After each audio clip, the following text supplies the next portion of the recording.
Welcome all, friends, foes, heels, baby faces. Have you turned yet? I don't know. We still have one more episode to go before I'm heel turn in 2021. There, I called it. You're listening to the Shoot Brothers Wrestling Podcast. Of course, this is the only wrestling podcast online which you can find hosted by myself, Cameron Osborne. I'm sitting here. He's Mike the Shoot Shepherd. Boom, boom. And I called it right off the top of the show. I'm calling a heel turn for 21. I'm going to start to become I'm going to be the bad guy here on the show.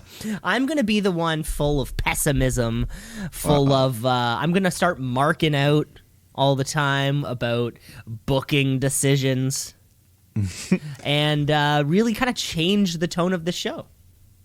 The shoot meter is going to be all over the place. Every single episode will have the shoot meter flying in one direction or the other, and you're just gonna have to accept that. We'll see what happens. Well, Mike, it is our very, very, very last show of 2020. So short of, so we're recording this on a Tuesday. There will be a Wednesday Night War, which will be the last possible Shooties kind of inclusion there. Yeah, I mean, that's exactly it. Match of the year, one last hurrah. Who knows? I know. The best hair. Who knows? The best hair. Yeah, if someone shows up with something crazy, my God. If someone shows up with some kind of something Super Saiyan-esque. I've got my front runners, but I'm willing to change the ballot if it's. And that's one of those categories that. I mean, I'm excited. I was going to say anyone can win it on any night.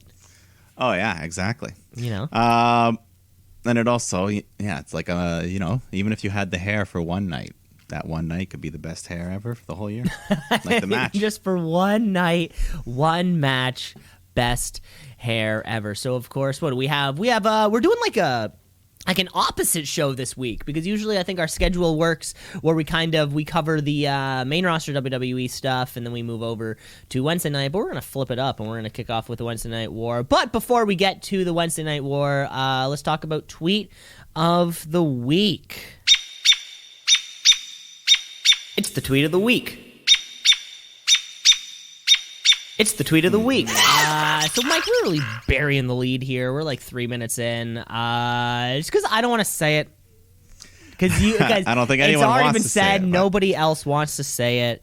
We all know Brodie Lee passed away on Boxing Day of all days. He was only 41 years old. Yeah, Wrestling Day, it should be called in honor of him. Truly the day the wrestling world stood still. One of those type of moments that, company-wide, community-wide. Industry-wide.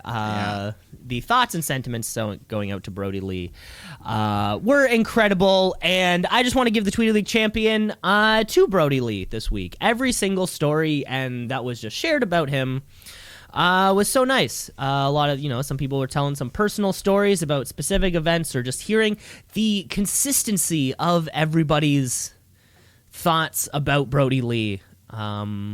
It really makes you feel nice that, he was exactly that person who everybody saw he was. He seemed like one hell of a guy, one I would have loved to meet myself, and I don't know what else there is to be said.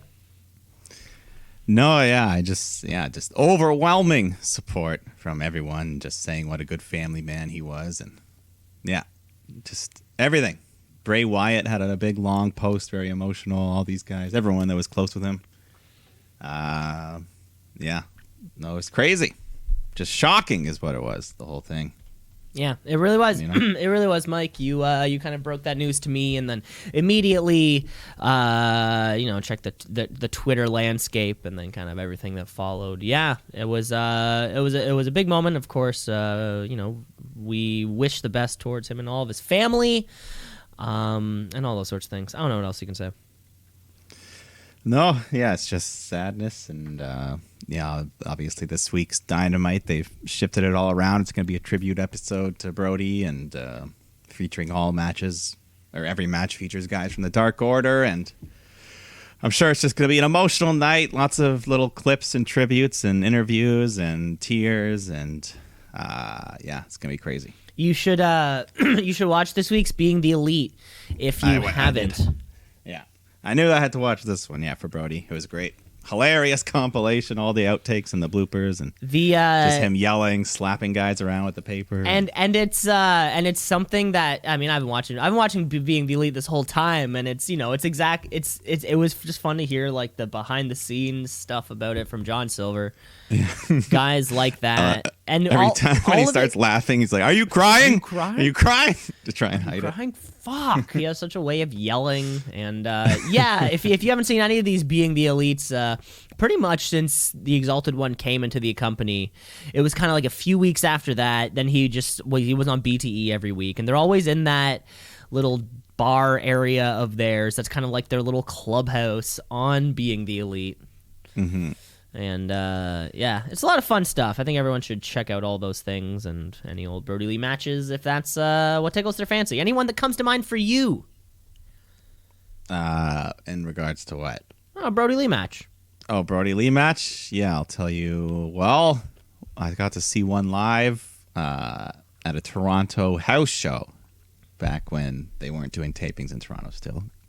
But the main event was triple threat tag match, 6-man tag match, the Shield versus the Wyatts in a hardcore match. It was awesome. Tables were broken. Luke Harper was flying all over the place. Who was the other team? The Shield. Oh, sorry, 6. So okay, yeah. Sorry, I was picturing 2, 6-man 2, tag. not 3, I worded it 3v3. Yeah, but that was an awesome. The two biggest groups at the time. It was fantastic. Yeah, check it out. Yeah. That's well, you can't because it wasn't on TV. So only those lucky people in the building got to see it. Got to see a hardcore or you can match. find a bootleg. Wow. Get the bootlegs. Anyway, yeah.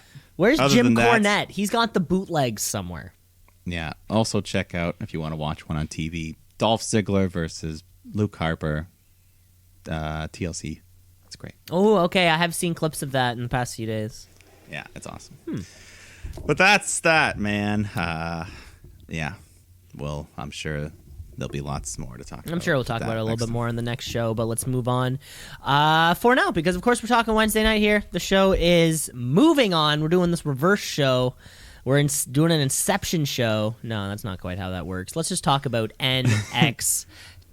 NXT, what does it mean? I don't know, but it's some good wrestling. So NXT, watch and see. Gotta tap out a count out of 1, 2, 3. So. Is this, what are we calling this? It's like, is this the card that has the name? No, that's not for another week or two. That's next week. Okay, cool. My bad. The New Year's Evil. New Year's Evil. I was trying to think of the pun in my head, and I was, what's the pun they're doing? No, they're still working on that. they're still working on whatever New Year's Evil is, but we are getting a big championship match on that week, and let's kick off this show. This show kicks off with a tag team match, I believe. Yeah, a championship match all its own. What? We got a street fight tag title match. Oney Lorcan, Danny Burch defending against Killian Dane and Drake Maverick.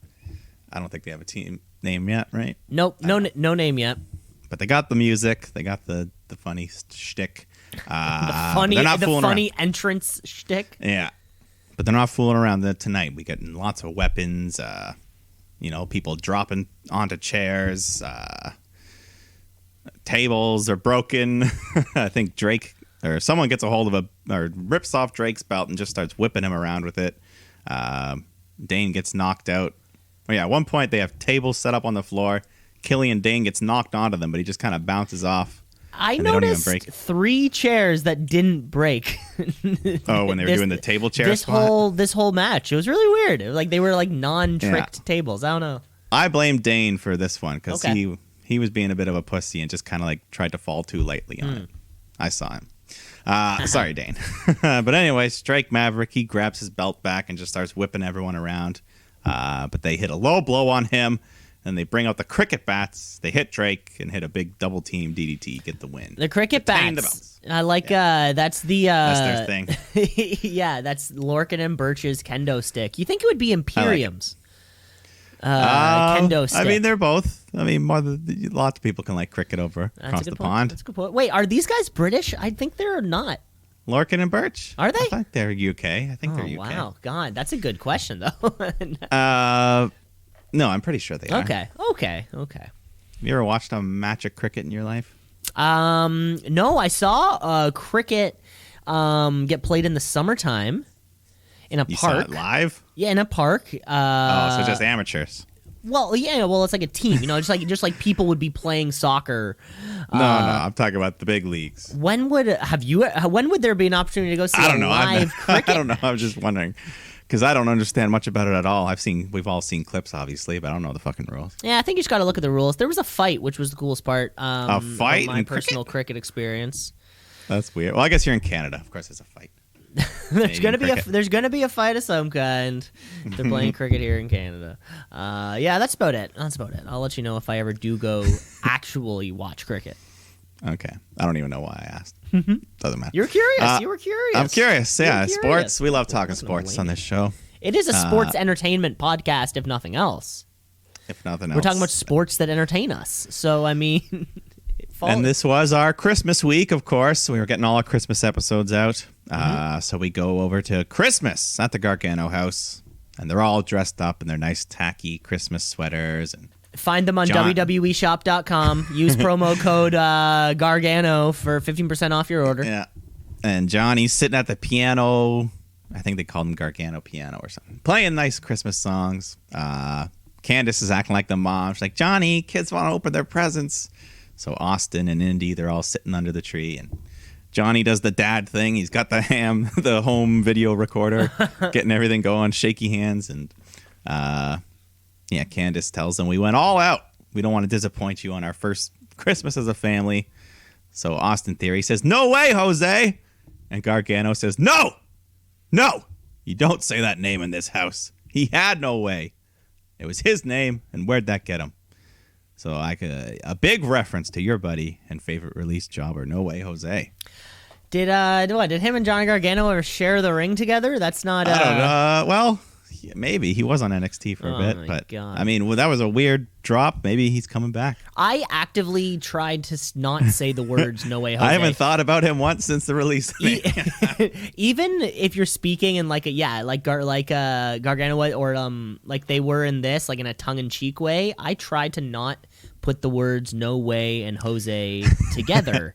I want at least 10 words separating "No Way" and "Jose." How I think about that term forever. Yeah, because I can't do it without singing the song.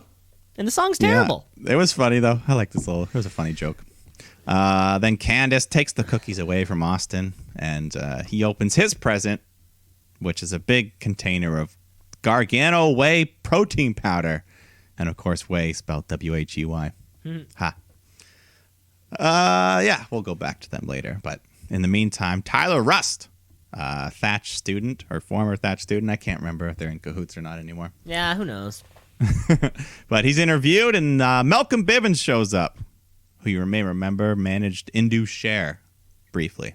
There we remember go. Those guys? I don't think I remember that. That's okay. Anyways, Jake Atlas takes on Isaiah Swerve Scott. Just some good cruiserweight stuff here. Atlas goes for a reverse Rana. Swerve lands right on his feet. Eventually, Swerve hits his cool new finisher called the Confidence Boost. Gets the win. Have we seen whatever his name Escobar. is? Escobar? Yeah, we haven't seen him or the title in a while. El Phantasma? Like. Yeah, what's his deal? Okay. That's the only part that's been kind of lacking on NXT lately. They re-elevated the cruiserweight and then they kind of forgot about it again. Yeah, I wonder if that was like just an issue of timing. Yeah, or maybe who knows? Maybe I don't know. Maybe he's hanging out with Andrade somewhere. The two of them are together. But we go to Rhea Ripley taking on Dakota Kai, and we're having a nice match going on. Raquel Gonzalez is banned from ringside, but she wasn't banned from standing on the ramp, which she does, so she's just hanging out there, but doesn't phase Rhea. She hits the Riptide, gets the win. But then after Raquel comes down and they start swinging at each other until they get broken up. And then I think they announced they're going to have a last woman standing match at the New Year's Evil. So that'll be fun. Yeah, we don't get to see those too often, and Nope. Yeah, we're waiting for we're gonna get a little bit of juice on this card for sure. Some juice. Just a little bit of juice. That's okay. I'll take it. We go back to Gargano Christmas. Now it's time for Indy Hartwell to open her gift, and she gets a PlayStation 5. Wow. And Austin Theory just goes, no fucking way. But then Indy says, wait, there's nothing in here.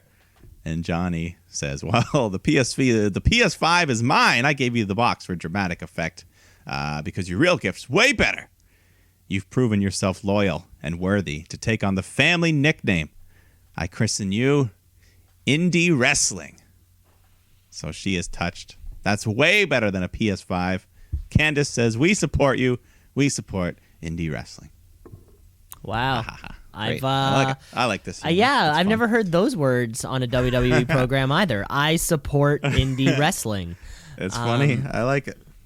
Do you Hope think she starts calling herself that? I never thought about this, but if Johnny Gargano gets to the main roster, are they allowed to call him Johnny Wrestling, or does he have to be Johnny Sports Entertainer?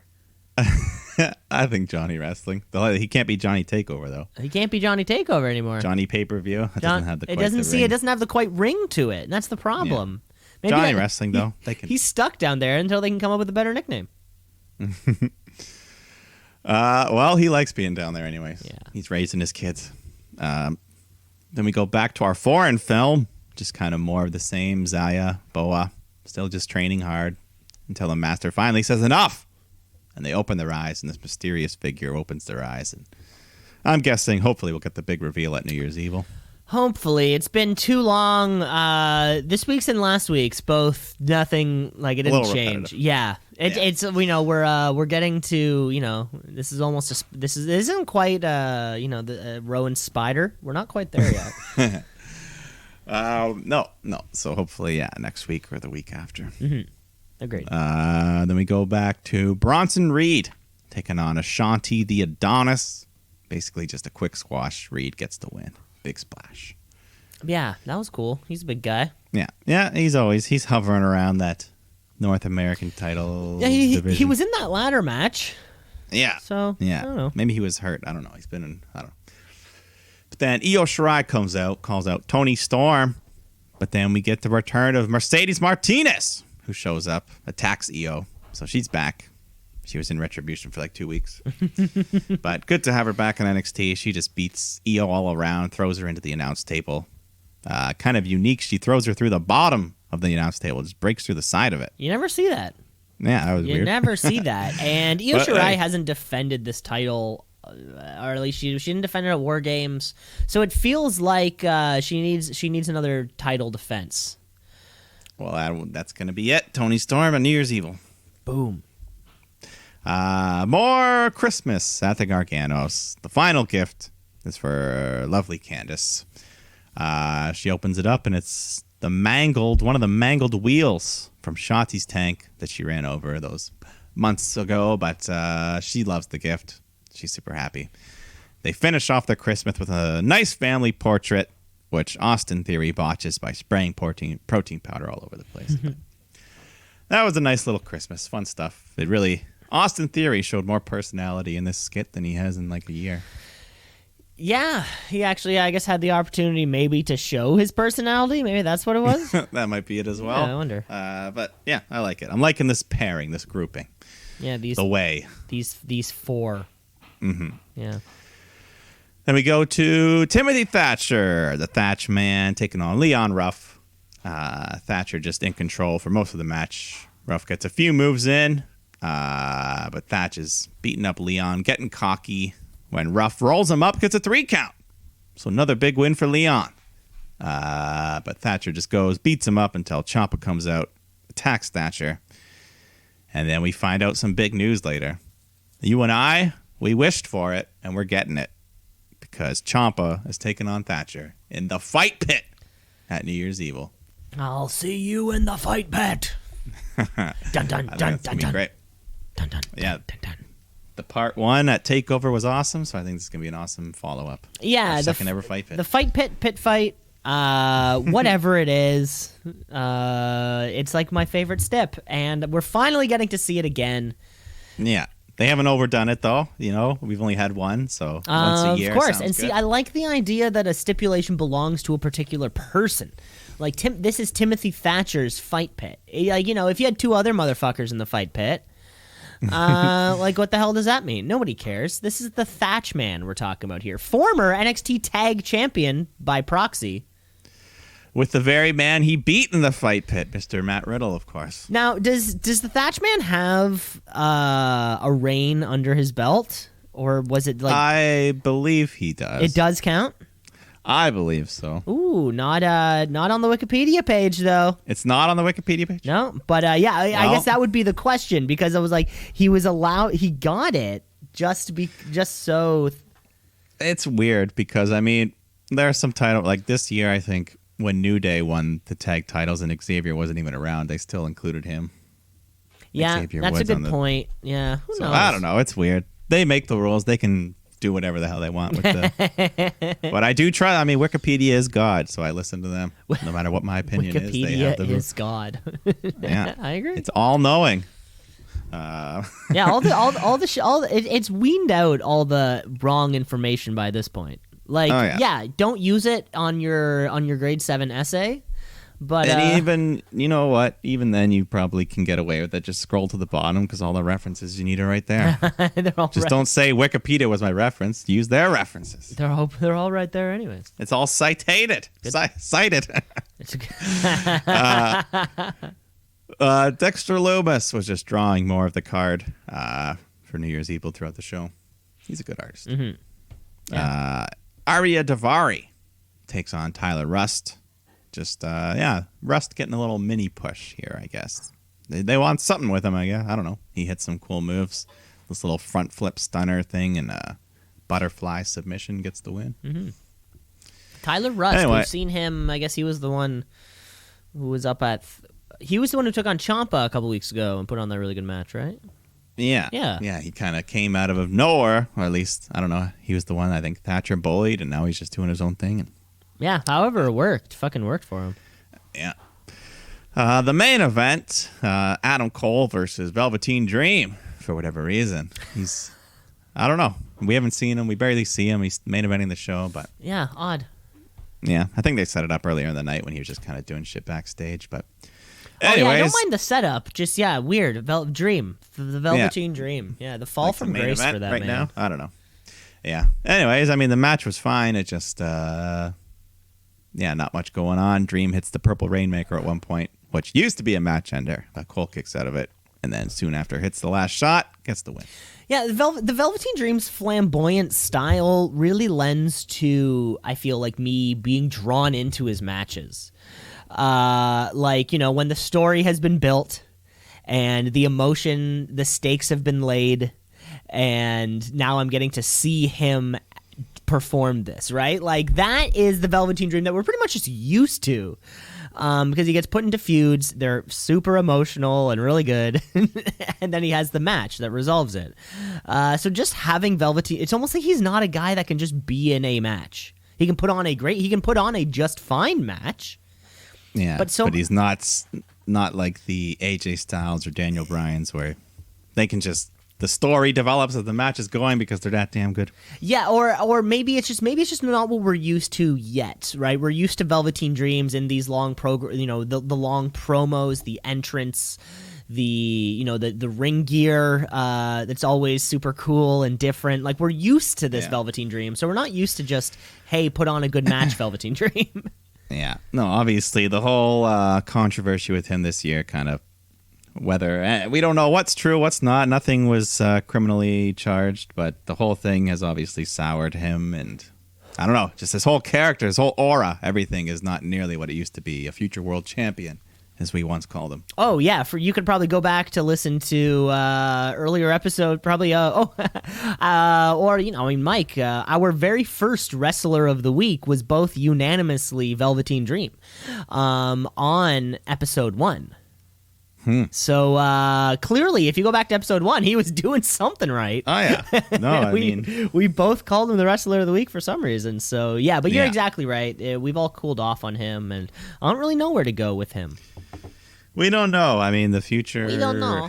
He's so young still, and I don't know if he can shake this controversy. I don't know. The whole thing, it just feels unresolved. I think that's why people have a problem with it. Mm-hmm. But because it was never really, I don't know. Nothing we could do except for move on. Move on. But I guess that was, our weekly Adam Cole dose, because we haven't seen him in singles action in a little while, and that was NXT. Yeah, I think they said that was like his first singles match since like September or something. Yeah, I could see it probably since the match against Pat McAfee, I'd say.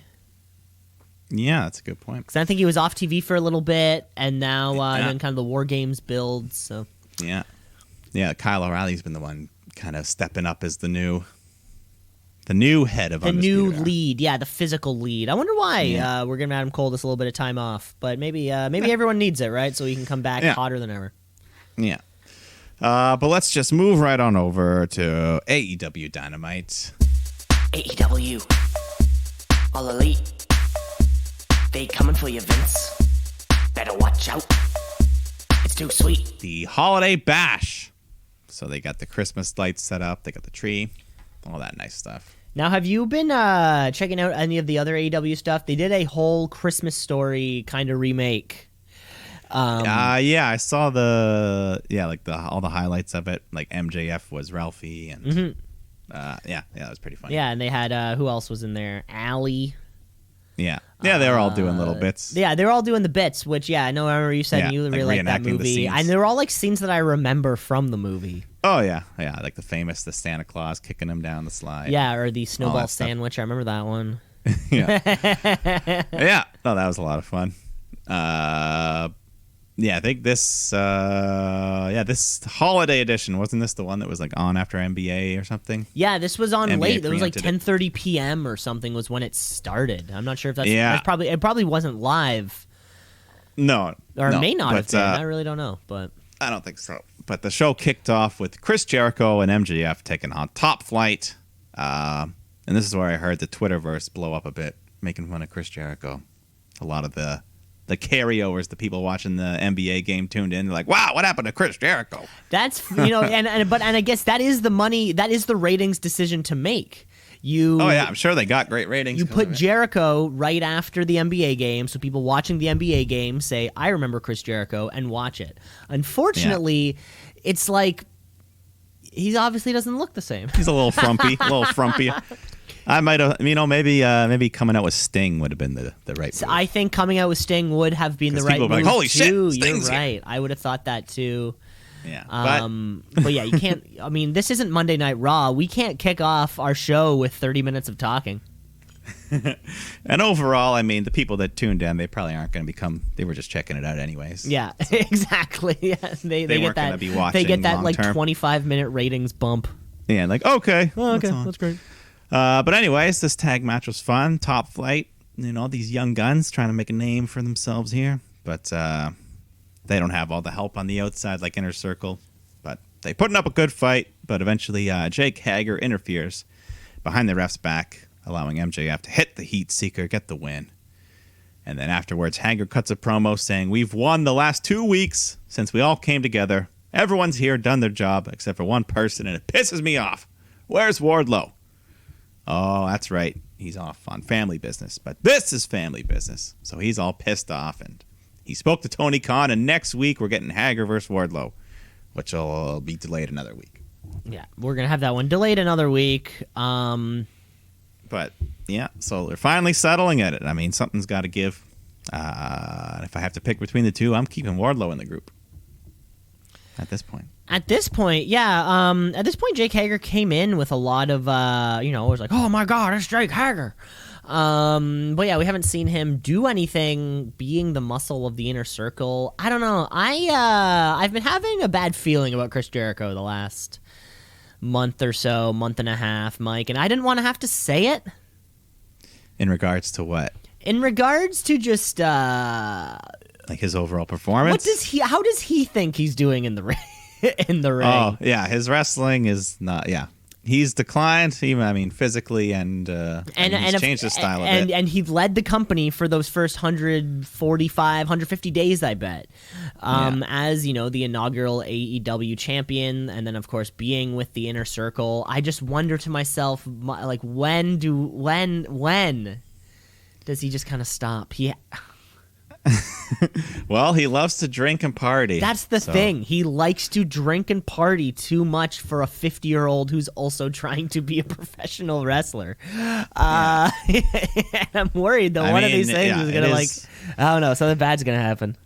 I mean, it is showing. It's showing, especially against fucking, he's in the ring with a 23-year-old. Yeah, top flight. And these top guys are flight, whipping all these over the two place. insane-looking athletes. And then just frumpy old... Or I guess the question I have, when does the believability end that, like, there's no way Jericho's Judas effect could take out other performers?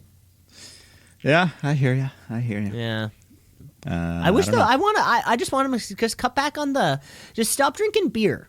Start doing vodka and water. It's so, and I feel like he does some sort of extra enhancement because he's got like abs over his gut. Yeah, that's not normal. That's not normal. And that's not normal. Some sort of little, maybe doctor prescribed hormones. Oh, of course, the doctors can prescribe a lot of Same things helpful, Joe Rogan's takes. The doctors can prescribe a lot of helpful things. Let's not paint them as these these monsters. Yeah, not everyone can look like Pac though. Pac. Some of that's genetics. I'm sure he doesn't drink beer though. Pac. Yeah. Oh, I think more than anything else, or genetics is huge. Like Mike, you and I could train our entire lives. We're not gonna look like the bastard Pac. It just can't happen. No. My father is 5'6". Well, that's all I'm gonna Pac's say. pretty That's all I'm short. gonna say about that. I mean, Pac's pretty short. Pac, the bastard Pac. But let's move along here. Tony Schiavone. Woo. He's in the ring to interview Sting. I don't know if I noticed before, but Tony's got some bling in his ears. How long has he had his ears pierced? He just has the one ear pierced, right? Or is it both? I don't know. I thought it was both this week. Okay, Maybe that's why it was. no, it's for a while. I think normally it's small, but this week I felt like he had big. No, bling. he has that like old man piercing where he got it in, like 1987, and then your earlobes fall, so it's at like the very bottom of his ear almost. No, I've noticed that before. Well, he's here to interview Sting, and Sting cuts a nice promo being back in the jungle and talks about Darby Allin, who's still watching from the rafters, and then Sting talks about Dusty Rhodes and does quite a nice impression here. Pretty spot on. I mean, everyone does a Dusty impression, but his was great. His was pretty good. Yeah, everyone, a lot of people do have that Dusty impression there. Just throw on that lisp. And yeah, a little bit of a lisp. yeah, but then Team Taz come out to interrupt, and they insult Sting and Darby, and they're ready to come down and attack, but the lights go out. Darby teleports into the ring, and he's got his skateboard. Sting has his bat, so they keep Team Taz at bay. Taz informs Darby that he'll be defending the TNT title against Brian Cage in 2 weeks. And they just leave, and then Darby and Sting have a little stare down. Yeah, the Sting Darby thing is, has the potential to be like generational face painted icons. Things are working well, and man, Sting's voice is it must be something about, maybe I said this before on the podcast, must be something about his like cheekbones, like the gaunt angular structure of his jaw. Just like when sound comes out of his mouth, it sounds very good. He's got a cool voice to go along. Like everything about him is like a comic book. It's character. like I could have his voice on the radio. I could have his voice reading an audio book. It's something. There's something about it. I would love my outgoing message, like that message on my voicemail, to be his voice. Like, yeah, you've reached Cameron Osborne. I think he has a very pleasant voice that I would want people to hear when they call me. Yeah, I like it. And it's kind of unexpected because, there was times when he would never speak for like a whole year, when he was just the silent Sting. Just the like what Darby's silent stinger. But yeah, I wonder what's going on with Darby Allin. Because to me, I don't think he's had a singles match since he won that championship. And in our eyes, I think we've said this before, he should just be fucking knocking them down right now. Like, he's hot. Let's keep him hot. He's fantastic. Get some title defenses under our belt. I wonder, sort of, and now him and Sting are sort of interacting in their own way. I wonder if, are we sort of waiting for, or like, is Sting going to bring him up? Is it to legitimize him in, the public's eyes, not just, the wrestling fans' eyes? But whatever it is, like, it can't come soon enough. Yeah, I don't know. I don't know what exactly is going to happen. If they're going to come to blows, if they're going to team up, we'll see. Yeah, can't wait. But then we go backstage where MJF's got a camera crew to follow him, and he approaches Santana and Ortiz, and he's got a very serious demeanor. Just has a real discussion with them, and he heard about Santana's family member's health issue. Someone passed away recently, I think his dad. And then MJF understands because his grandfather has cancer and he just died as well. So he says, I'm here for you. And then Santana just stands up to MJF, says, keep your head up, and gives him a nice bro handshake. And then Ortiz comes up, shakes his hand as well. Yeah. But it was just a real moment here. No real swerve. This is all based in reality. And we haven't seen Santana in a little, or he's kind of been off and on sparingly in the last little while. And this might explain why. Yeah. But, yeah, I don't know. It was kind of a nice little humanizing moment for MJF a bit. Yeah, it really was. And we've seen sort of, since MJF's come into the Inner Circle, Santana and Ortiz have really, the three of them have kind of grown up together. Yeah. And that bro handshake, I think that's the moment. I believe it's when you dap them up. He pulled them in. That's what it's called. Pulled them back. That's what it's called? Yeah. What is it called? When you're DAP? Yeah, exactly. DAP? Yeah. Okay. Yeah, like DAP. Yeah, I guess, yeah. Okay. Then we get 6-man tag action. Colt Cabana, number 5, and number 10 taking on Jurassic Express. I feel like we haven't got to see in a while. I bet they're crushing it on Dark, though. Apparently they are, because they've quietly made their way up to rank number 3 in the tag division. Ooh, I haven't checked the AEW Power Rankings in a while. Neither have I was going to say, but for those keeping score. Okay, for those of us who are definitely on the ball with this information. Yeah, but fun little match. Jurassic Express doing all their fun tag team spots. Luchasaurus picking up Marco, throwing him onto the pile of Dark Order.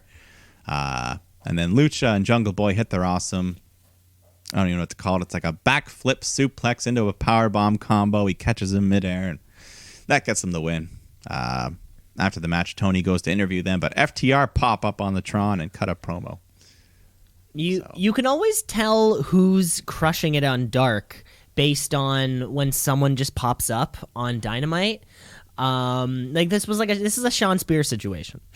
Whenever Sean Spears just has a match one night, you think to yourself, oh shit, he must be crushing it on Dynamite. Or Big Swole suddenly has a match. Yeah. You're like, Jesus, she must be crushing it on Dynamite. And Jurassic Express kind of represent, maybe like the tag division's version of that. I'm looking right now, and the Acclaimed are actually in that 5th power ranking spot. So if you can crush it on Dark, you can make it up. Yeah, well, around the beginning of Dynamite, it seemed like they were on every week, the Jurassic Express. But I guess very early on, yeah. Yeah, I guess they're more of a crowd favorite type of thing, though, like Orange Cassidy, where the crowd reaction is a big part. Yeah, I think so. They kind of fall into that thing also. Mm-hmm. But let's go singles action. The Butcher is taking on Pac. And Butcher looking pretty good in singles action here. He's in control for a large part, but then Pac has his comeback. He looks ready. He's ready to hit the Black Arrow when Blade and the Bunny start causing a ruckus outside the ring. So this distracts Pac, and Butcher takes advantage, hits a nice falling powerbomb, big 2 count. And then Eddie Kingston is ready to come down to the ring to interfere, but Lance Archer comes out, scares him off. So Pac fights back and hits the Black Arrow, gets the win. Your favorite. My favorite. I know he hasn't got to hit it since. Yeah, we haven't seen one. We haven't seen one of those in a while. I gotta say, the Butcher, Andy Williams. I was gonna save this for next week, but no, I was gonna say this. Lead singer of. No, you're so. Does he play? You're lead so guitarist, close. Yeah, lead bassist. Rhythm guitarist. You're getting there. Yeah, I think you already said. Did you already say? Bass? Lead guitar. Oh, I said lead bassist. lead bassist. Well, he's not. He's the rhythm guitar player. But yeah, Andy Williams, rhythm guitar player. Every Time I Die, they put out a new EP just last week, and just like every single other CD they put out, it's fantastic. Mike, I can't think of the list is so small of a group where every single one of their releases I fall towards.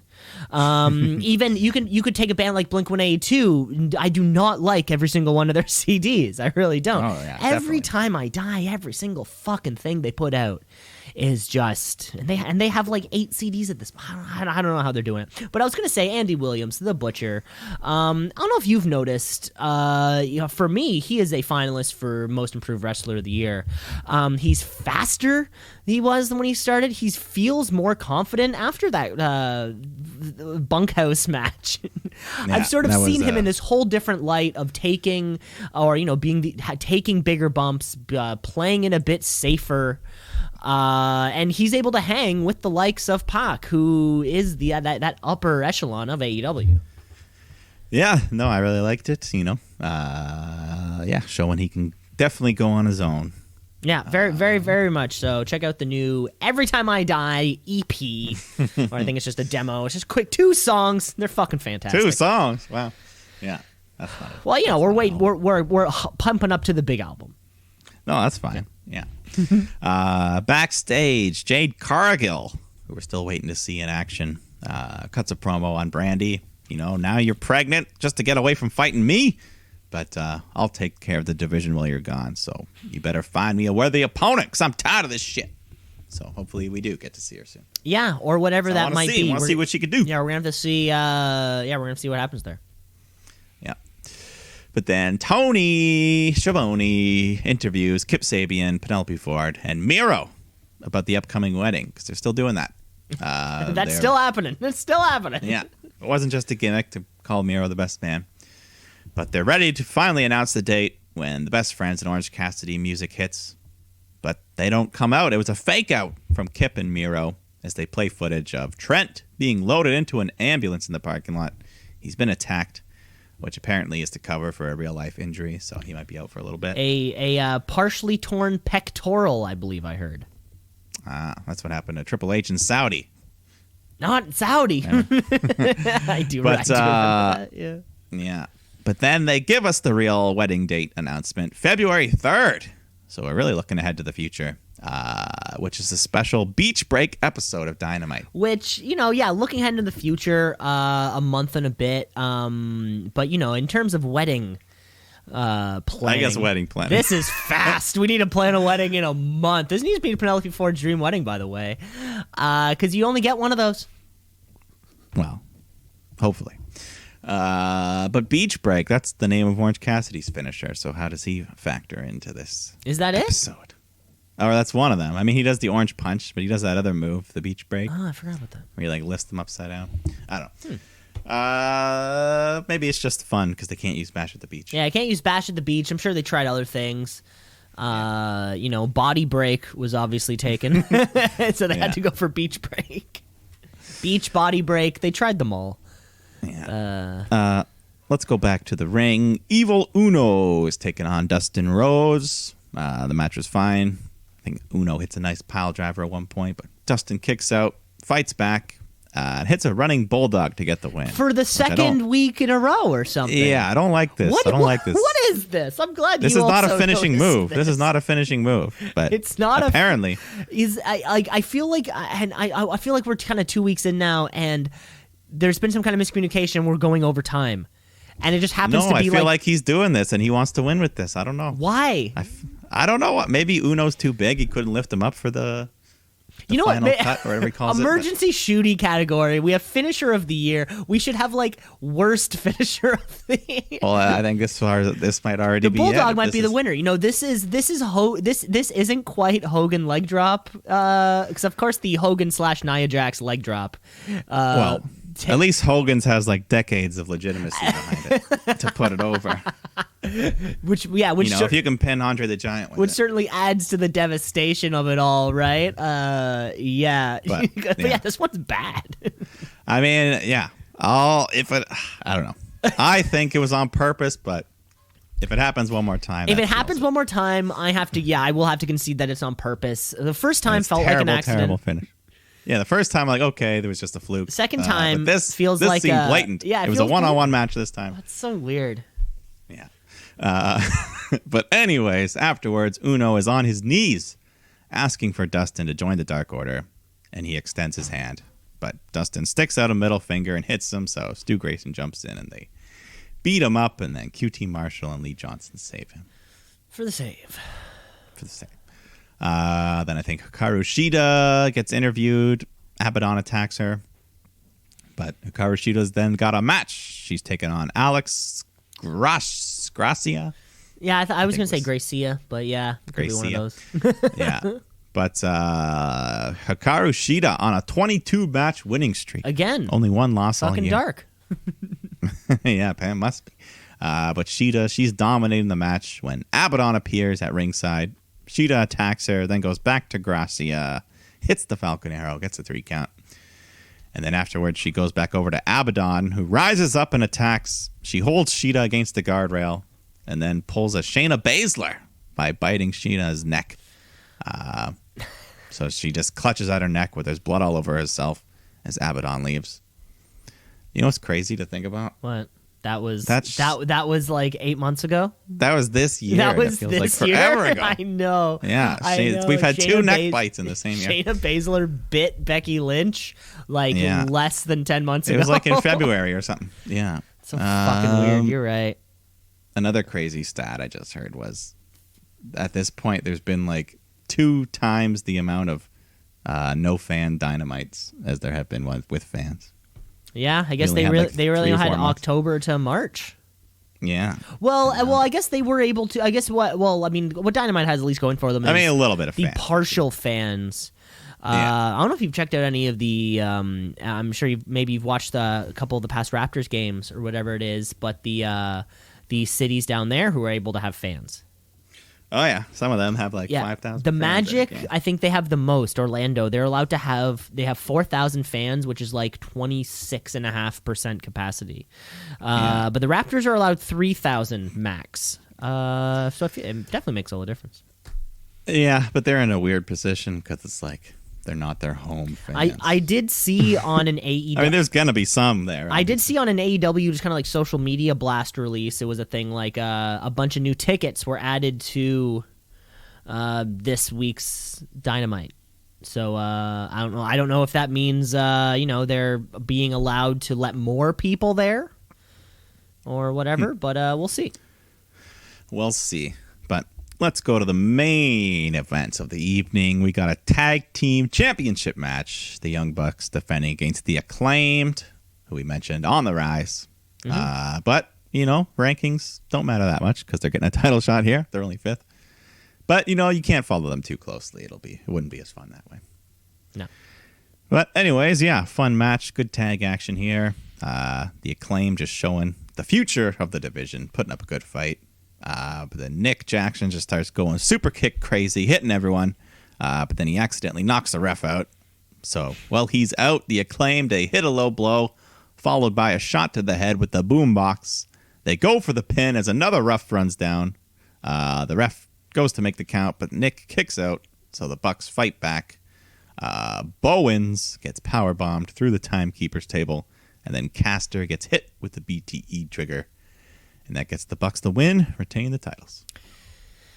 Yeah, I'm excited for these Acclaimed guys. I gotta say, it's crazy how the Bucks. I like them a lot. It's crazy how the Bucks can just in one main event of one television show.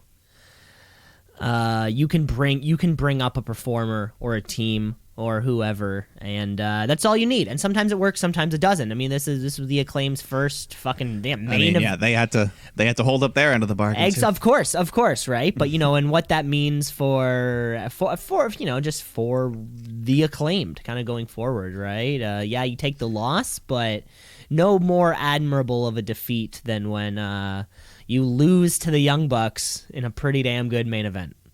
Yeah, no, I'm happy for the future of these guys. It's very bright. And that should always be the main event of a show. Like fun and energetic. Like I think, like if championship match if you can. If your main event is dragging on or it's just a talking segment, change your main event. Yeah, yeah. For the most part, I always like to close with a match. Yeah, I guess sometimes. Sometimes only if it's a really big. If it's really juicy. But most of the time, yeah. There's like a big return, Yeah. Like when Sting showed up, or Matt Hardy, or or Brodie Lee. Or any of these, yeah, But that was the Holiday Bash. That was the Holiday Bash right before our Christmas Eve, or right on our Christmas Eve, I guess. Mike, should we take a break? Yeah, let's take a break. I think we should take a break. We should come back. Of course, we have trivia and then main roster business. So you're going to want to stick around. Let's shoot, yeah, let's shoot, yeah, let's shoot, brother, yeah, let's shoot, yeah, let's shoot, yeah, let's shoot, brother, yeah. Back here, part 2, people. Wow. The part 2, and kind of moving into SmackDown and Raw just doesn't feel right. Yeah, it's all flip flopped. Now, how did we used to do it? We used to do Raw trivia, like Raw break trivia SmackDown. Yeah, I think so. I think that was the way we used to do it, and then you would throw any like pay-per-view review. Yeah, in the first half. In the end. God, a lot of behind the scenes, stuff here for the listeners right now, which I think is.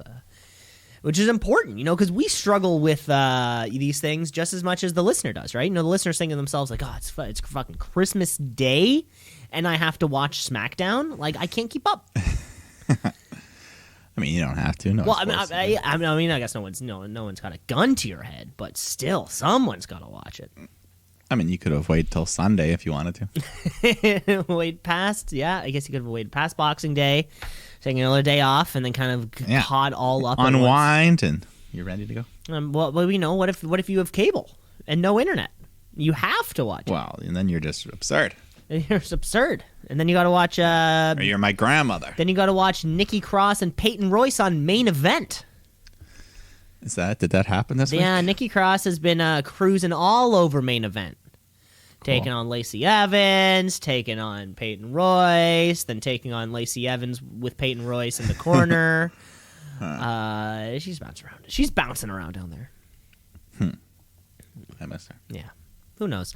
Mike, let's move ahead with the show because it's our last show of 2020. That's something to celebrate. And let's finish off the year strong with some trivia. Trivia. Woo! Trivia. Woo! Mike, I've got another gauntlet for you this week, and I am excited about this one. Well, I've got 5 questions for you. Who wants to go first? I'll give it to you first. Okay, yeah, I'll answer first, and then we'll finish on the gauntlet. Yeah, we'll finish on a fun note. Okay. Because this week I just came up with a couple of Luke Harper, Brodie Lee trivia. Okay. In honor of the great man, John Huber. So, of course, I mean, he had a long career for promotions that I'm sure you and I did not. I'm sure we've seen clips and matches here and there, but would not be able to follow the lineage. So I'm just going to stick to what we know. Okay. Anyways, let's start with the first question here. Can you name all of his title reigns in WWE/NXT?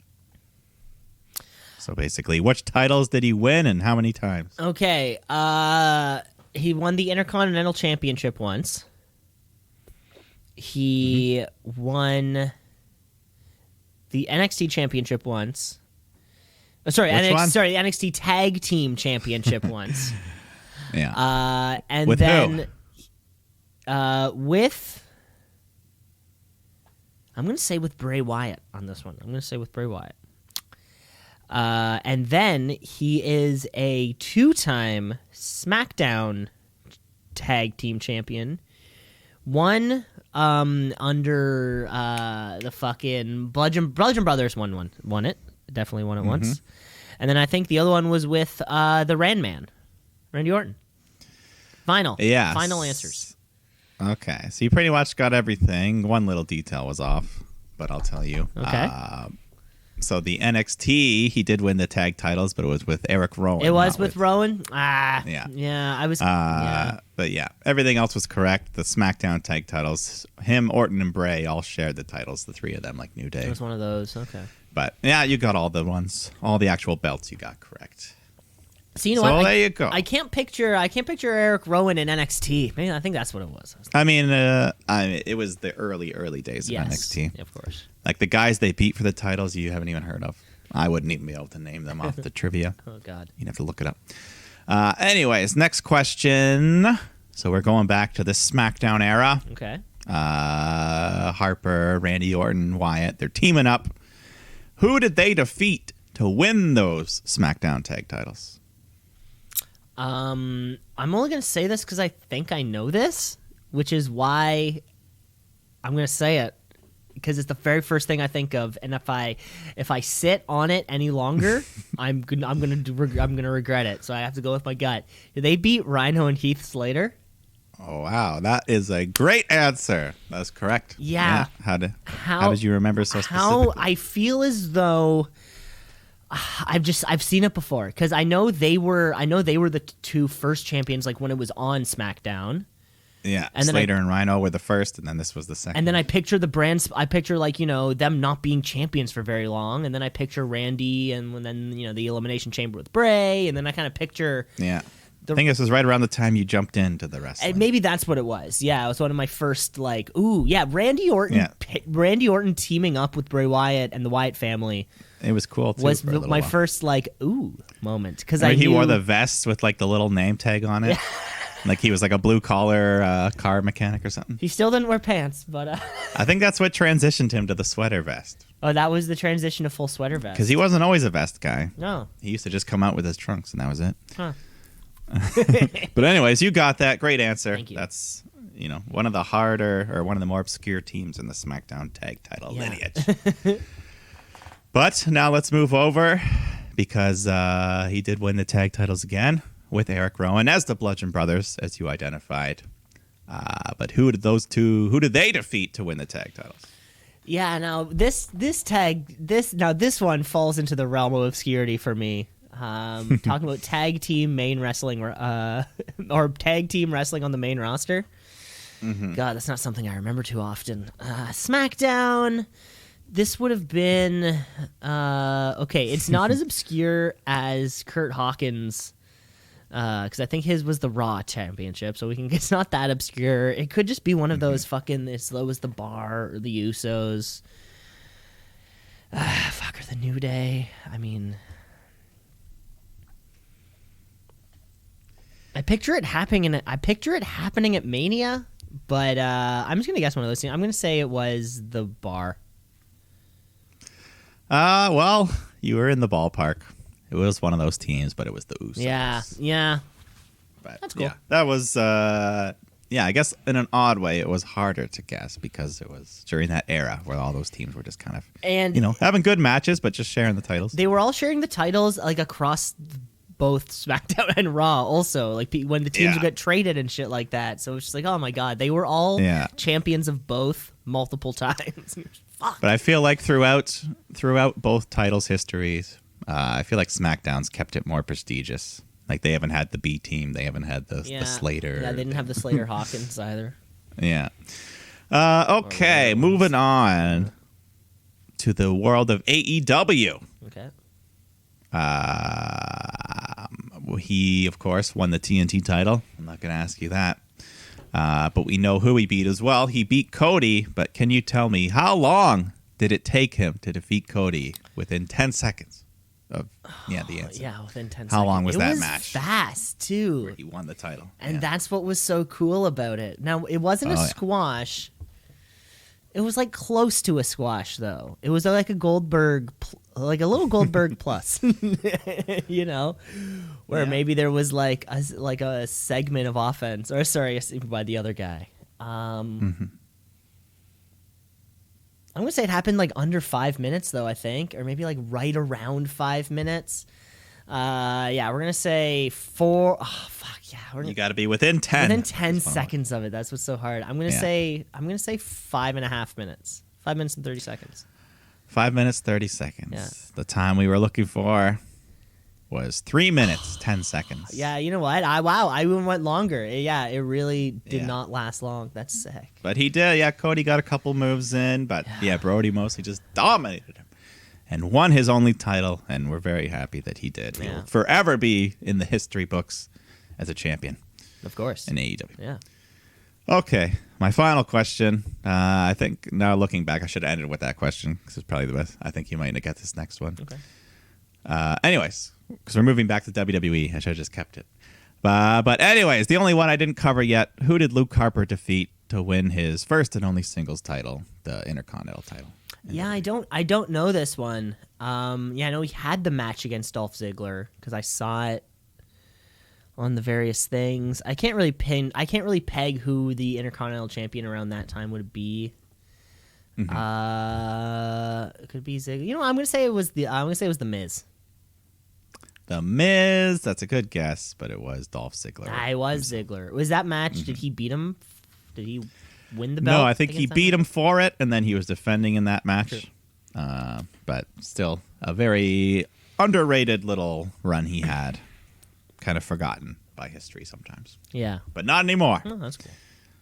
And that's all my trivia for him. That was fun. Yeah. That was fun. Pledge our honor or our remembrance. Yes. Yes, we do. Okay, Mike. Okay. I got a gauntlet here for you there, bud. Are you ready, Mike? Because the other day I was, or like for the past little while I've been contemplating, I've pretty much been loyal to Apple Music for years now. Since the streaming game has become a thing, I've just been an Apple Music guy. I got the iPhone. It fucking works, right? Anyways, recently I was just kind of becoming dissatisfied with the product.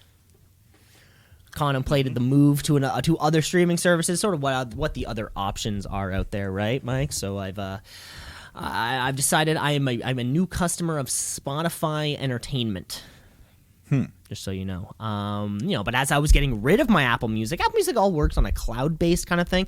So I just want to make sure I had some things backed up, like songs backed up that I knew weren't available on Spotify so I came across all of the entire catalog of pending songs because I had to make sure I have this shit backed up, right? You know, I can't lose this to the cloud like Jennifer Lawrence. No, I got to keep this things close to me, Mike. So we're going to play the best pending songs gauntlet. So here's how it's going to work, Mike. I need your honest, non-biased opinion towards every single song, Mike. And you just got to tell me what song you like better than the next. Does that make sense? Okay.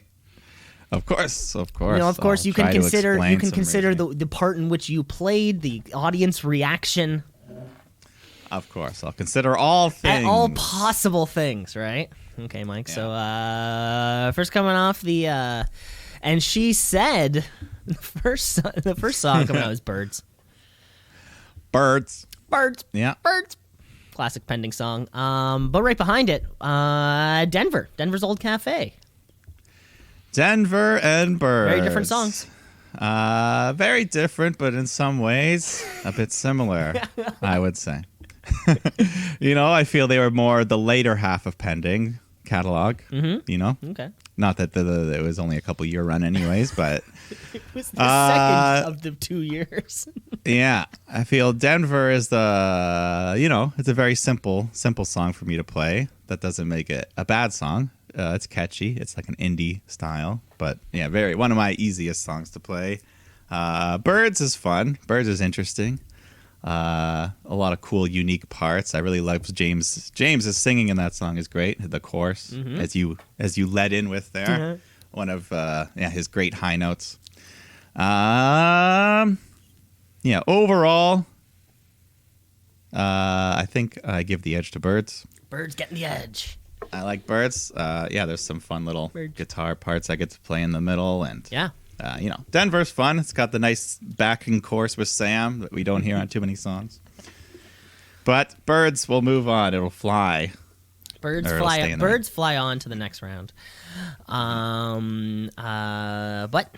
can't wait much longer. Coming down the ramp. Stay Gold.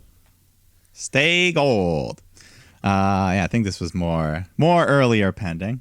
Yeah, you wrote this one, I believe. I believe it was a co-write. That's correct. Co-write? With who? Lewis? Lewis. Yeah. Or something? Yeah. James. A Lewis, Cam, James production. I think I came in late on this one. You guys wrote it, and then I had to write my part the day before a show or something. Nice. But it was fun. I don't think we played it as live quite as often. So I don't have as much personal attachment to it as Birds. So I guess for that reason, Birds will continue on. Yeah, first out, and they're staying strong. Coming up next, we have Pocketbooks. Pocketbooks. Classic James, what are you singing about type song. Yeah, but this was another great one. I like these ballad types where, we got some slow parts, then the big build, and the fun guitar. I have some fun riffs on this one. Yeah, it's one of those songs where it's almost like the chorus is a guitar riff, like Seven Nation Army. Kind of. But yeah, that's a lot of fun. I like James's singing a lot on that one. It's a radio single worthy tune. So I'm giving the edge to Pocketbooks. Woo-hoo-hoo-hoo! Big one. Taking out the... now you're back in books. Now you are back in books. Yeah. Okay, Pocketbooks got the edge. Coming next, one of the very first songs ever written in the catalog. That's Fleeting.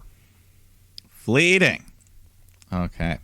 Yeah, this is a big one. This is a big one. This is a heavy hitter coming in, fifth entrant. Yeah, for those that don't know, this is the Stairway to Heaven, the Freebird, the 6-minute epic, if you will. Just a long song that builds, and once it moves on from a part, it doesn't go back. We just have part 1, part 2, part 3 with the climactic, the big drum into guitar solo, James singing his heart out, Lewis playing great rhythm, and Sam, who can forget Sam? I'll mention him on the bass. Everyone doing their part. I feel it's just it's a classic rock song. I feel like, back when you could write a 6-minute song and have it play on the radio. It's a love song. One of the greatest things you could write about. I didn't write it. The great love song. The guy who sings it didn't write it, but he ended up being involved with that woman anyways. It's a whole nother story. If we could go around the table, there's so much craziness. But Pocketbooks versus Fleeting, this is a very tough one. But with my heart, I'll have to give it to Fleeting, of course. Wow. The epic guitar solo, who could forget that, Yeah, folks? the my solo into your solo, really. Yeah. Our fifth entrant. Well, Mike, like you said, you have to give the personal touch to Fleeting, Mike. But I believe there would be no more personal touch than our next matchup between Fleeting and Post Jam. Yeah, of course, this will be a very tough one. Yeah, Post Jam. One of the few that I penned the words for. Not that I don't. I just mostly stuck to guitar, but every once in a while, write some words, and I wrote this song. I think it's one of our most pop-friendly songs. It's got you could play this one on the radio, folks. One day, if this gets discovered, this is the one you'll hear on the radio. Fun rhythm. I like playing the rhythm. Lewis takes the lead on this one. I let him fuck around with his little guitar solo. But it matches because it's kind of like I don't know, it's a jam song. It's called Post Jam, but it follows the rhythm. It's got a catchy chorus, lyrics, singing about heartbreak and moving on and all that fun stuff. And it's a tough one here. 2 great songs. But you got to go with the Bohemian Rhapsody, the Fleeting. We'll continue on. Okay. It stays. Fleeting knocks out. Then quickly down the ramp, we have Instrumental. Instrumental. A fun little song. It is what it says. It's an intro. It's an instrumental. We play at the beginning of our concerts, like a little 1 minute. Just a fun thing. Get the crowd hyped. Let them know, hey, get to your seats. Show starting. Even features some rare bass chords Ooh, from Sam playing rare chords on the bass bass. chords. Yeah, you don't see those too No, often. you don't. But of course, it's just a little instrumental. It's not gonna compete with a juggernaut that is Fleeting. So sorry. Yeah, this was the little Enzo Amore moment. You know, Brock Lesnar standing in the middle of the ring during the Rumble, waiting for the next dude to come down, and all you hear is "bada boom." Yeah. This guy in the room, and then the crowd pops. Brock kind of catches his breath. But here comes another heavy hitter taking on Fleeting. We have our next down to the ring. Have another bourbon. Yeah. So once again, another song written about a girl, her love, things like that. We were all young men in high school, romances and things like that. So writing about getting a girl drunk. Is that what this song is about? Who knows? We're gonna have to ask. Yeah. We're gonna have to ask James Mr. Bunker. Bunker. On that one, yeah. Yeah, no, this was fun though. A fun, poppy, catchy tune. We actually recorded it professionally in a studio with hours that we won, allegedly, from some sort of Allegedly from some kind of. I mean, we did go. We didn't pay any money. We didn't pay any money. That's a good point.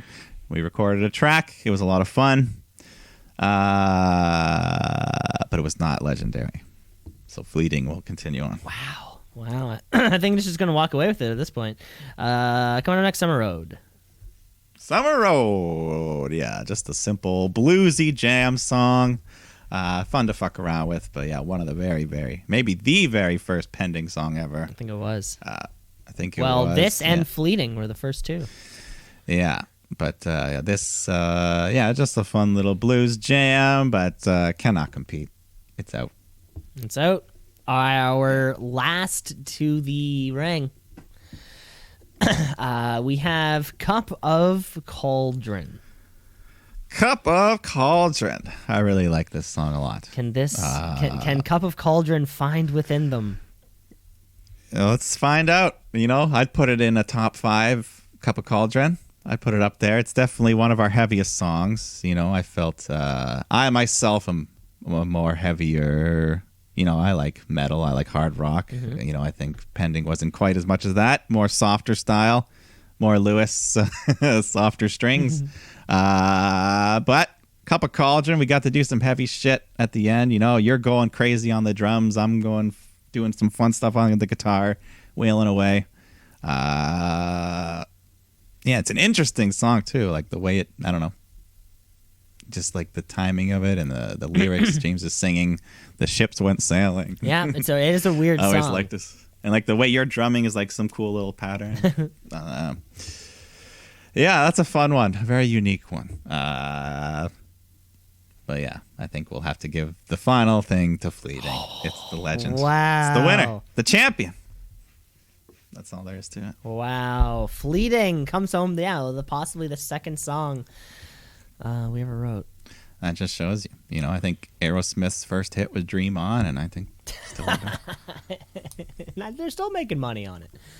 Yeah, that was a lot of fun. Those are all the songs. The only ones that didn't make it, remember Everything But No is a Yes?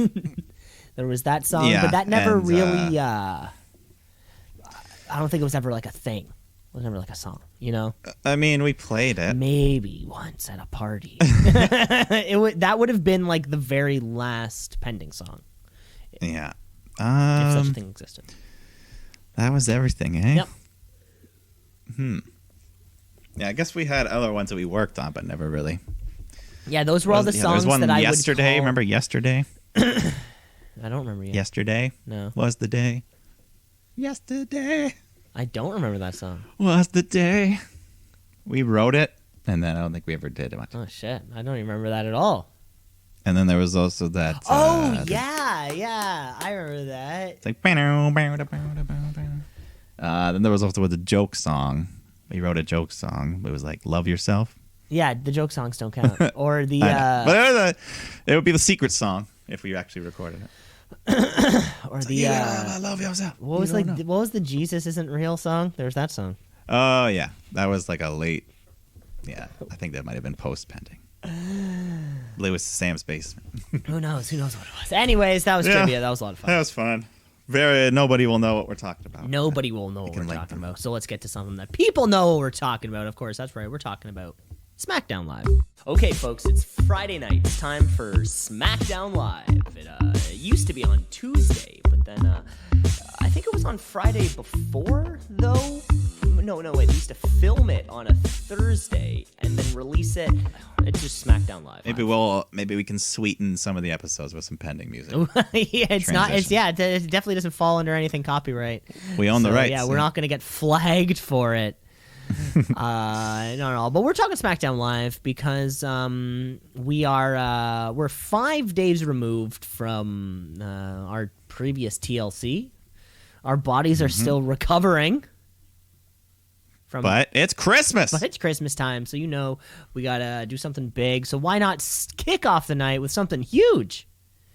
Jesus Christ! It's 8 p.m. on Christmas night, and by golly, we're gonna watch a steel cage match. Kevin Owens, Roman Reigns, the Universal Championship is on the line. Yeah, this whole SmackDown episode, there was no fucking around. They it was did just not a stacked fuck card. around this entire night. So, yeah, we start off big steel cage match, like you said, Universal title. Reigns, Owens, they're just going at it. They're brawling, lots of slamming into the cage, just going for pins. No, man, they're not trying to escape at first. Owens hits a pop-up powerbomb, big near fall. He hits the huge, that move when he's on the top rope and he does like the twisting fisherman buster. Yeah, what is Roman that Reigns. thing? That's crazy is what it is, but it's awesome. I think he invented it. Maybe.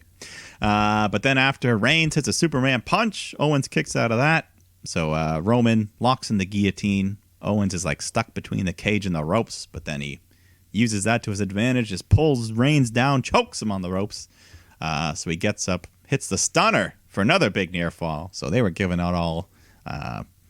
Then they start fighting up like they're climbing the wall of the cage, and then Owens just super kicks him. He falls off, goes for a swanton bomb, but Roman gets the knees up, hits the spear, but Owens kicks out of that. So they're letting Owens look real strong here. He was even bleeding a little bit from the head. Just a tiny bit. Just a tiny bit from the head. But then Owens fights back. He just starts slamming Rowan all over the place, slamming his head into the cage. So he takes him out. He walks over to the cage door. It's wide open. He's ready to escape. But, of course, fucking Jey Uso shows up. So Owens tries to fight him off. Slams the door into him. He's so close to getting out. But then Roman grabs a hold of him and yanks him back into the ring. Goes for another spear. But then Owens avoids this. Reigns slams into the cage. Kevin hits a stunner. He's crawling back on the floor. He's near the cage door. But then Uso slides his hand in through the cage and handcuffs Kevin Owens to the cage. So he's stuck. Kind of a cool little visual where he's attached to the cage. He's dangling his feet out. He's so close to touching the floor. Can't quite touch it. Can't reach. So Reigns gets back up and just calmly walks right past, out the door to the floor, wins the match, retains the title. But great match. Owens looks really strong. Yeah, that was a lot of fun. It kept moving along. Big old bumps. Normally, you know what? Fuck Jey Uso. But God, we need some heroic male babyface to come across and just kick the shit out of Jey Uso to challenge for this Universal Championship. Or like, does Kevin Owens keep going? Maybe he gets one more shot, there's a guy that announced his entrance into the Royal Rumble, and that's Mr. Daniel Bryan. Oh, sorry, what? Mr. Daniel Bryan, Whoops. who has never won. That could be big, so who knows? Wait, did he announce he way. is just going to be in it, or that he's going to be first? No, he's not going to be first. No, he's going to be in it. I mean, he doesn't want to be first. Well, allegedly. hopefully he's in it. I mean, he's definitely in the match. Yeah. And hopefully he wins it. We'll see. But let's go. Great opening match. Charlotte, Flair, Asuka come out to cut a promo about being the tag champs. And, they're allowed to be on SmackDown because they're the tag champs. Exactly. They're right. So, but then Bayley comes out to interrupt, insults them, puts herself over. Then Sasha comes out. Bianca comes out. Carmella comes out, calls everyone bitches. And we got ourselves a triple threat elimination title match for the women's tag titles. So Charlotte Flair and Asuka defending against Bayley and Carmella. and Sasha Banks, Bianca Belair. Just a great match. Belair and Flair they have good chemistry. Two of the best female athletes in the company when it comes to physicality. Damn, you said it. I said it. Bailey sneaks in, though, hits the Bailey to belly on Asuka, but she kicks out. Belair and Sasha looking good together, teaming up. Bianca hits a glam slam on Bailey, tags in Sasha, who hits the frog splash, covers Bailey, gets the 3 count, so she's eliminated, her and Carmella. Then Charlotte comes in, she gets Sasha locked in the figure 4. And then a fun little spot where Sasha's crawling to the ropes, trying to get there, and Bianca Belair just throws her hair to Sasha like a rope, like Rapunzel. She just pulls Sasha to the corner, makes a tag. So Bianca's looking great here until Charlotte locks her in the figure 4, but then Sasha comes flying in with the big Meteora. So, but then soon after Sasha gets taken out, Sasha gets knocked to the floor, and Reginald's there, tries to catch her, but I feel like he made it worse and just kind of dropped her on her head. But she was fine. Bailey shows up again, distracts Belair. Asuka takes advantage.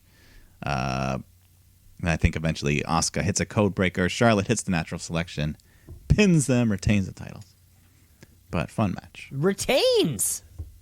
Yeah. You said, this whole thing had like a lot of fun sequences. It was like a bunch of fun sequences put together. And a really fun match. Really liked the Ruby Riott, Liv Morgan watching over backstage. We got the classic pose. Yeah, classic, I don't know how to watch TV pose. Hopefully they'll get their shot sooner than later. Yeah. Poor them. They had to hang out backstage instead of just being thrown into maybe like an 8 eliminator. Yeah. Well, maybe there. Bailey to belly. No, you got to change that up. Yeah, we got to stop. She has that other move now. Because you can't, like, a heel wouldn't use the word belly.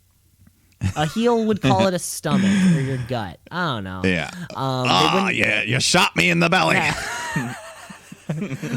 You shot right in the tum-tum. Yeah, you see, it kind of goes, I don't know. Let's change it up. What can we think? We can think of something better for next week. Yeah. Then we get our only non-title match of the show. Daniel Bryan taking on Jey Uso. During Bryan's entrance, Uso attacks from behind and just starts slamming him around into the Christmas set. The officials break it up, but Bryan still wants to have the match, so we do. And he starts with the disadvantage, but they have a good match, just a good back and forth. Eventually, I think Bryan ducks a super kick, hits the big running knee, gets the W. So, nice win. And I think afterwards is when he tells everyone he's going to be in the Royal Rumble. That's big. That's hope big. He wins it. A big win to close out 2020. Yeah, it looks good. Anything with Daniel Bryan's usually pretty good. Yeah. What will we see with Daniel Bryan's future? But let's do this main event. Sami Zayn defending his Intercontinental title against Big E in a lumberjack match. So nowhere for Sami to run. No sneaking out. But, of course, they separate the heels and the faces on each side. So they make it harder on each other or on the guys. They're beating up Big on E the when opposite, he gets tossed out. Yeah. So, anyway, Sami's in control. Big E does his big comeback. And then at one point, Sami just sneaks out of the ring, tries to run away into the Thunderdome. But then Apollo Crews goes after him, and all the baby faces just carry him back to the ring. So Big E gets a hold of him. Sami pokes him in the eye, rolls him up. Big E kicks out. Then I think eventually, they fight to the floor, and all the lumberjacks just jump in. Everyone's brawling all over the place. Sami tries to... I already said he tried to run away, but... eventually, Big E just hits a big combo, ending with the big ending, and he gets a 3 count. So the new Intercontinental Champion, Big E. And new. Yeah, well deserved. That was a lot of fun. And such a great payoff for Sami Zayn, or rather, Sami Zayn's been finding ways to escape or evade Yeah. This Intercontinental title's had a really good year, I feel like. Yeah, it really has All the been. It champions really have been has. And I think Sami Zayn has a reason for a rematch. He could plead his case. To get it. Yeah, there was some shenanigans. All those. I mean, it was a another one, lumberjack right? match, Some but- kind of situation where nobody can leave. Some kind of cage cell. Structure match. Yeah.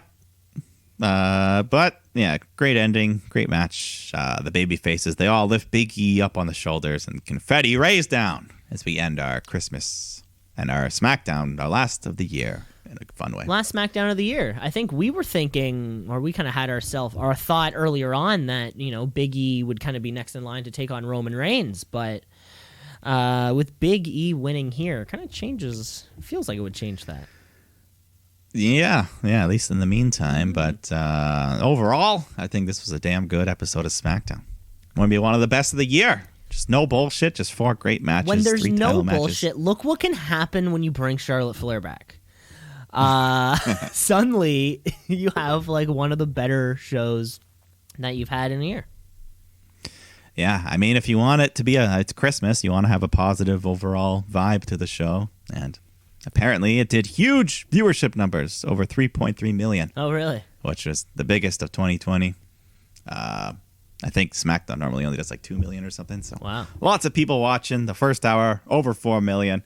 We don't normally care about ratings, but I just threw that in. Well, I guess except for, we gave all the baby faces the win, except for Roman, I guess. Yeah, but that's why they put it at the beginning of the show. Yeah, we so you can end gave with the heel positive. win at the beginning, and it was, huge, and then just kind of 3 straight babyface wins. That's how you close off Christmas, as far as I'm concerned. Let's get to Monday Night Raw. Let's get raw.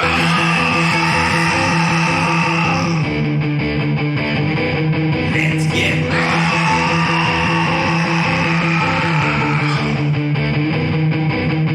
So this was just last night, I guess, after the bad, sad news. So the show opens with a graphic dedicated to the memory of John Huber, a.k.a. Luke Harper. Yeah, I heard that during the show and stuff, they filmed some interviews and things like that. That I think they're gonna let AEW do the big all out tribute for. Oh yeah, they're gonna kind of let them kind of take the do charge their on big that, thing, and then after play a little thing. But yeah, they did the graphic at the beginning here. So. You know what? That's smart. That is kind of like, I feel like, the respectful thing to do. Yeah, don't maybe. step on their toes, I guess. Exactly. Like, he was their dude. You let Yeah, him. You at let the him time. go. Yeah. He was their guy. Let them pay their respects, and then you can kind of. Yeah, I think it was fine. That's Kurt Hawkins was online complaining that they didn't do enough. Well, That's Kurt Kurt Hawkins Hawkins. is probably complaining that he got a bogus Raw Tag Team Championship fucking win, and that was his WrestleMania moment. Imagine if your WrestleMania moment was like being a transitional champion on the pre-show. Better than nothing. Well, I guess that's a good point. Let's kick off the show because, yeah, you're exactly right. Drew McIntyre came down, who I noticed they're not calling the Scottish psychopath anymore. They're calling him like the Scottish warrior. I don't he's know if I really just caught that recently or if this has been going on for a while.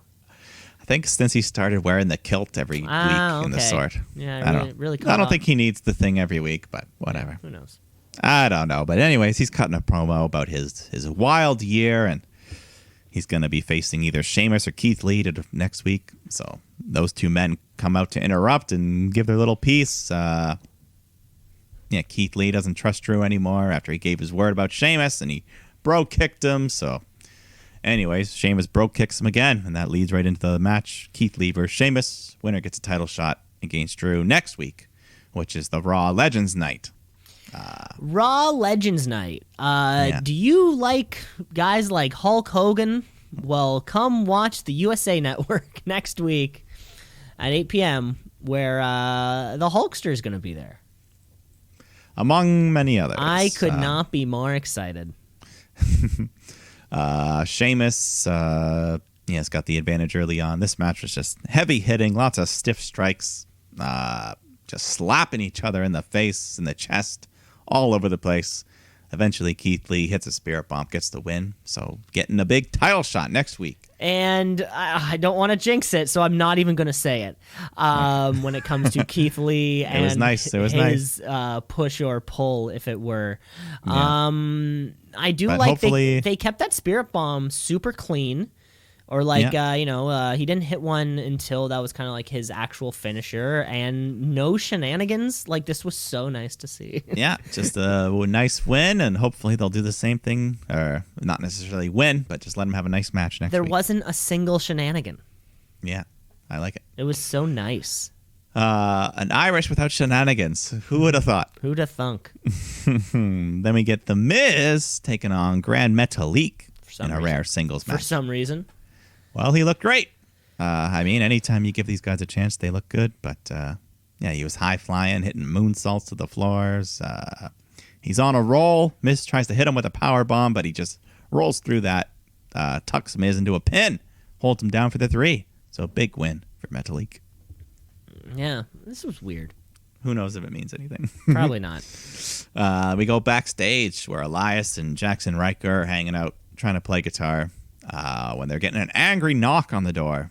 And Omos comes storming in with AJ, who tells him that they're being too loud. Omos is trying to listen to Mozart, and AJ's on the phone with WWE management.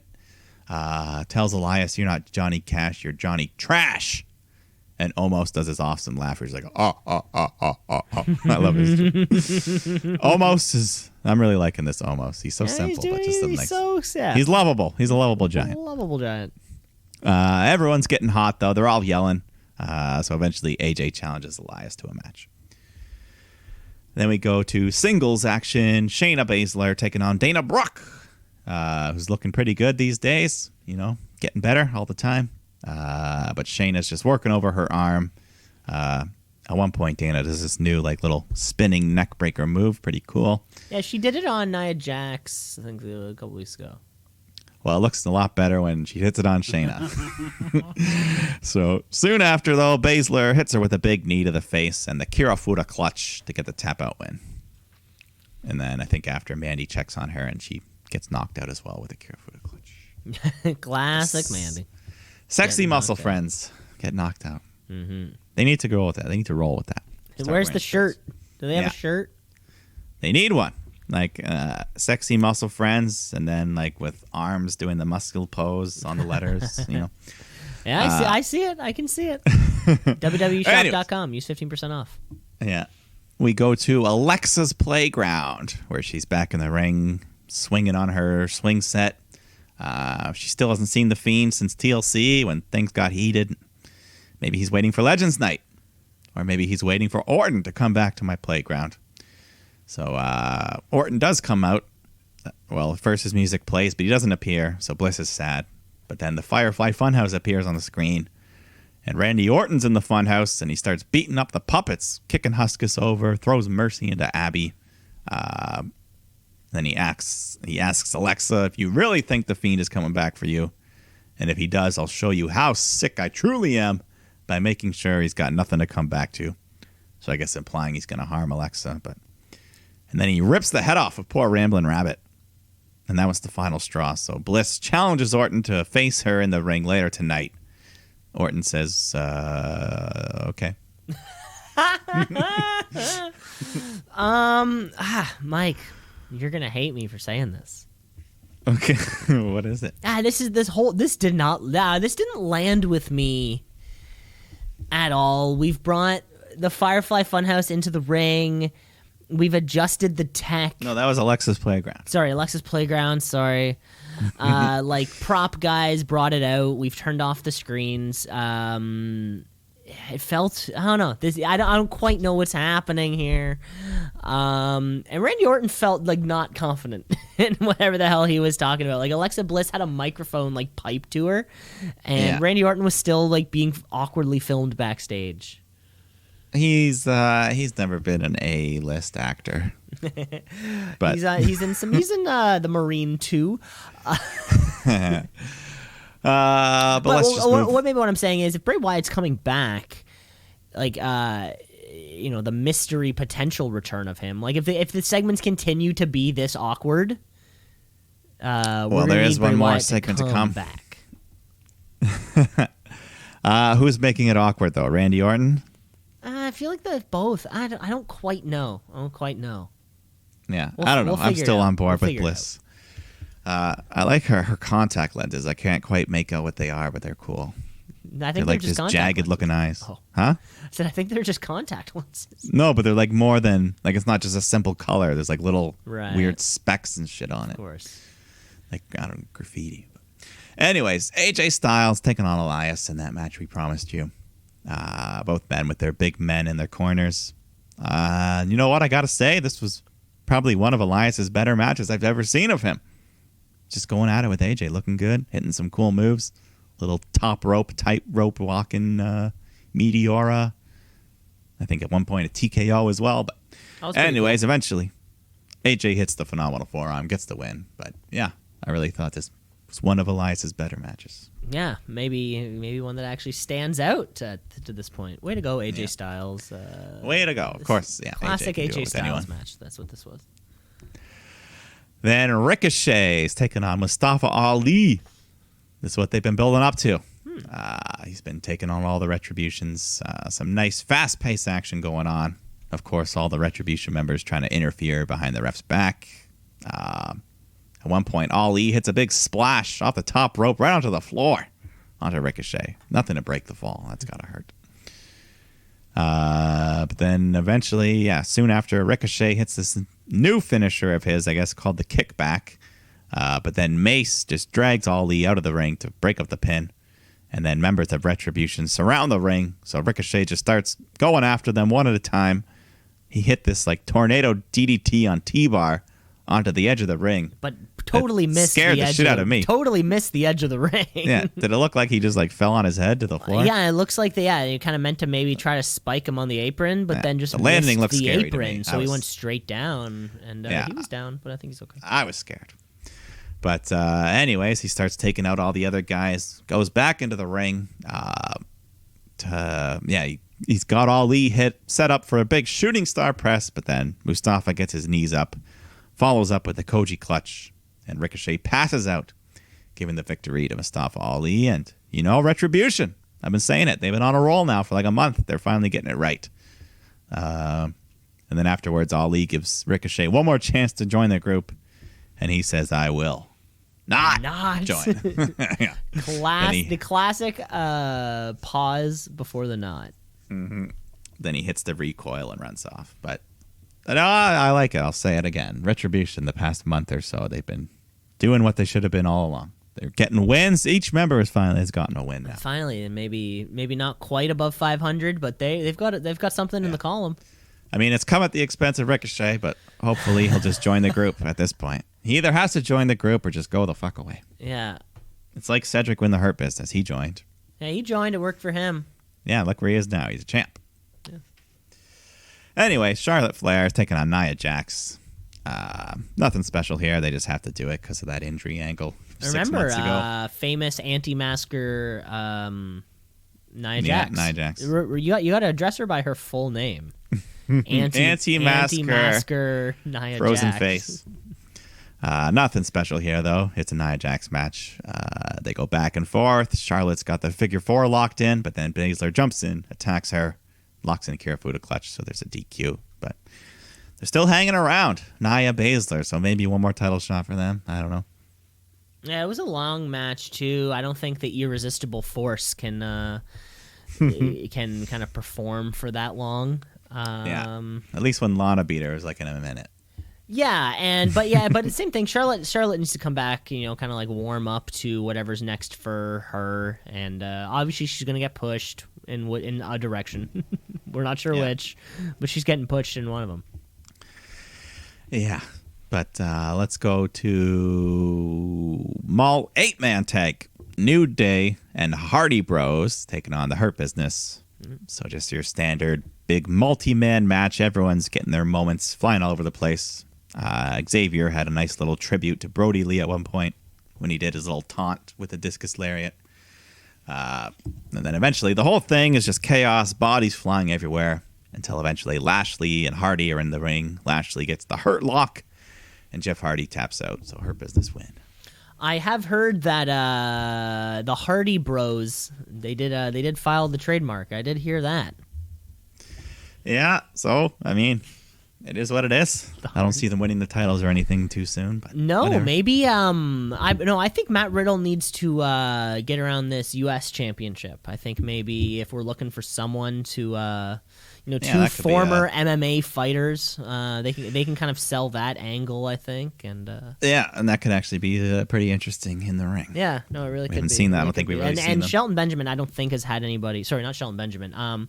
Bobby Lashley hasn't had anybody like actually try to take the belt. I from know, him. yeah. I mean, this U.S. title has been a little stale. Yeah. But, I mean, we still like the guy. But, Of course. Yeah, we'll see.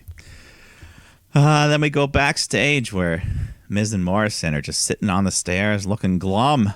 Miz is real sad still about losing the Money in the Bank when Adam Pearce approaches.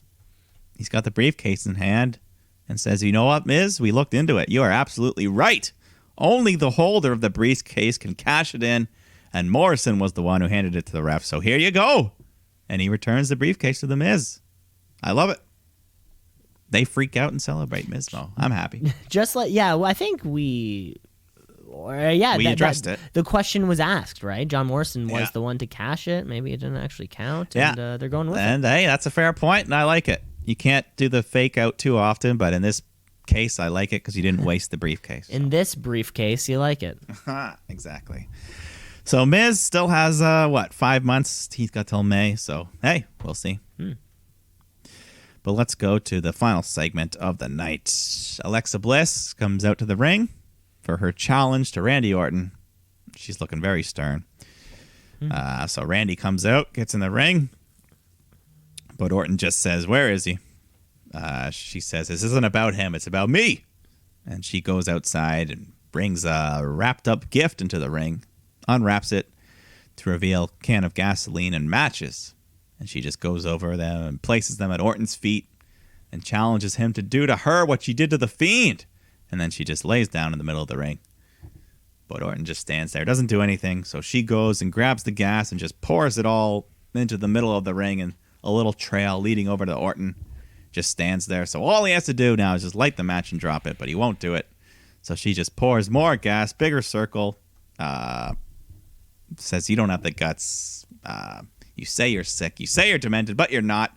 If you were, you'd light that match. You're nothing but a little bitch."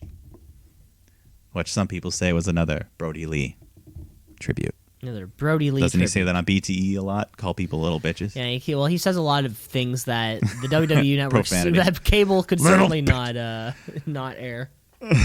But then she unscrews the gas cap and just starts pouring gasoline all over her head, staring at Orton. And then Orton just says, "You think I won't do it?" And he picks up the matches. "I want to do it, but I know it's what you want. So I'm trying to process this whole thing. You think I sent the Fiend to hell and you want to go there to be with him? Well, maybe I'll send you there. Maybe I'll set you on fire right now." And then the lights all shut down and Orton lights the match and we get this big close-up. He's got this evil smile. The show goes off the air. What? We don't know. Did he commit murder? Again? Oh my God! Are you? Oh my God! Cliffhanger. Oh my! That's not a cliffhanger. Is she alive? She could be dead. That's a cliffhanger. The cliffhangers. That's what they used to call the pictures, the weekly pictures. Me and my grandpappy would go see the cliffhanger in 1942. Or rather, like, I don't know what we gain by stretching it out a week, because now Legends Night literally has to start with Hulk Hogan coming out and updating us about whether or not Alexa Bliss is alive or dead. What do we need him for? Well, he's going to be there because it's Legends Night, baby. Yeah, but he's got nothing to do with this. He may say, "Hey, what you going to do?" When I don't Alexa know. Bliss pours gasoline on you. See? Well. See? He's right in it already. Right. That was Monday Night Raw, though. Yeah. It's Super Fiend. Super somewhere. Fiend. Who knows? I'd like that, actually. Maybe I'd actually like that. Well, I think that's what he's going to come back as. Right. He has a little cape. And, Well, I don't know what he'll have. He has a creepier looking mask. That was Something fantastic, Mike. That was Monday Night Raw, and God, I guess that is the entire show. Pretty much.